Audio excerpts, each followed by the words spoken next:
Na sua ofensiva desesperada para coibir qualquer tipo de trabalho jornalístico, o capitão Jair Bolsonaro escolheu a Folha de São Paulo, um dos jornais de maior tiragem do país, como um dos principais alvos da sua fúria rotineira.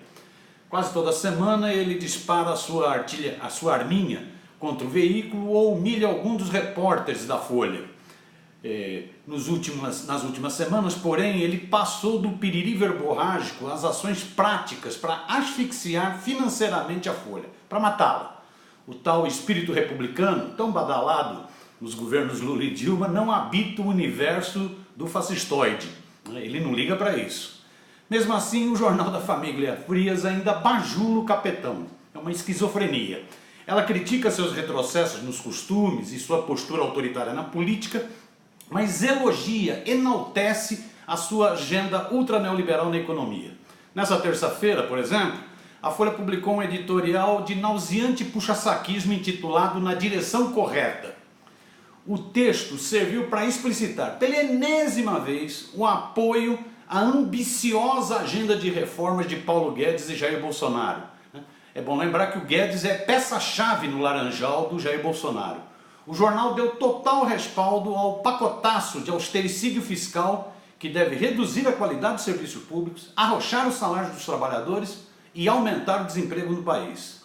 Um dia antes, em outro editorial tipicamente chapa branca intitulado Uma Grata Surpresa, a Folha foi só elogios à turnê do capetão a países asiáticos. Aspas, a viagem a 5 países registrou um balanço de pragmatismo e de correção diplomática inauditos até aqui na gestão bolsonarista. É desse tipo de iniciativa, e não das hienas imaginárias ou dos ataques histéricos à imprensa, que deveria ser composto o cardápio de viagens presidenciais, aconselhou a Folha. Apesar de nada de muito concreto ter sido firmado na China ou na Arábia Saudita, a Folha foi pura bajulação. O que explica essa postura esquizofrênica? Sobre tortura, o Jornal da Família Frias parece que se ajoelha e beija os pés do fascista. Faz apelos por moderação na política, como se isso fosse possível, mas torce pelo sucesso do Laranjal na economia e ainda prega maior radicalidade na agenda neoliberal desse governo. Com essa maluquice, a Folha pode falir antes da instalação do tal paraíso capitalista no Brasil.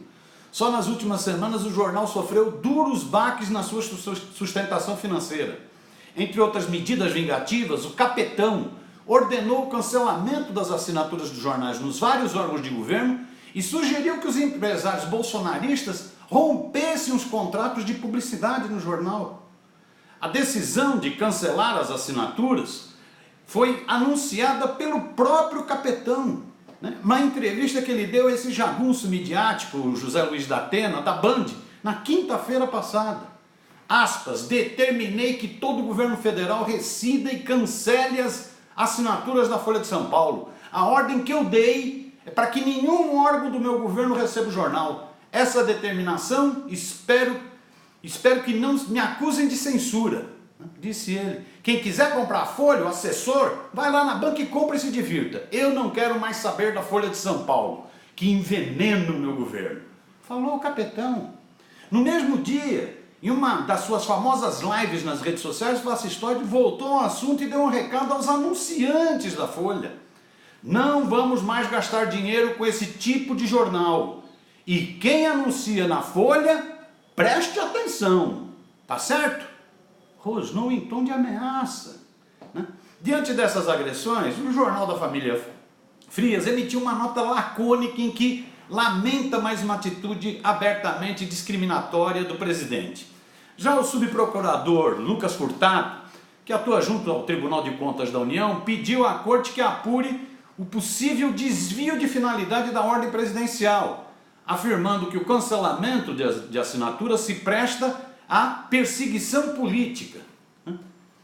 Essas respostas brandas, porém, não contêm a fúria do fascistoide. Segundo matéria publicada na Folha, nesta semana, segunda-feira, o Itamaraty retirou o jornal do Clipping acessado diariamente pelos funcionários do Ministério. O Clipping reúne notícias de diversos veículos de mídia nacionais e internacionais, e a Folha passou a ser o único dos grandes jornais que não está incluído mais nesse clipe. Segundo o Ministério das Relações Exteriores, ela foi excluída por causa da determinação do presidente Bolsonaro. Ou seja, ele não está brincando em serviço. Mesmo assim, sob tortura, a Folha segue defendendo a direção correta do governo. Sua visão ultra neoliberal na economia pode conduzi-la, em breve, à morte. A conferir.